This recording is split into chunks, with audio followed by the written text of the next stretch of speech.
hojatxonadan ko'ra 20 baravar ko'p bakteriya yig'iladi. 99% xonadonlarda shu gubka bor.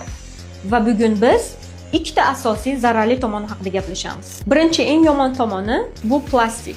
Statistikaga qaraganda hojatxonadan ko'ra 20 baravar ko'p bakteriya yig'iladi. Endi tasavvur qiling. Bu sizni oshxonangizda turadi. Ikkinchi yomon taraflaridan biri bu o'zidan mikroplastik chiqaradi. Har safar idishlarni yuvayotganimizda mikroplastik zarrachalari organizmimizga tushadi. Qon orqali hujayralarimizda to'planadi va bu DNKni o'zgarishiga olib keladi. DNK o'zgargandan keyin sizni geningizda bo'lmasa ham rak va shunga o'xshagan yomon kasalliklar kelib chiqadi. Har doimgidek zararli mahsulotni ko'rsatganimdan keyin unga sog'lom alternativa ham ko'rsatib boraman. Va bunga sog'lom alternativa mana bunday gubka. Bu Organic Living mahsuloti.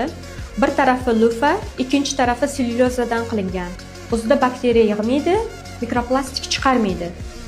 To'plamda 3 ta bo'ladi, 70 ming so'm. Agar narxi qimmat bo'ladigan bo'lsa, bozordan oddiy lufani olib, shunda yuvishingiz mumkin. Xuddi shunaqa foydali ma'lumotlar uchun menga obuna bo'ling.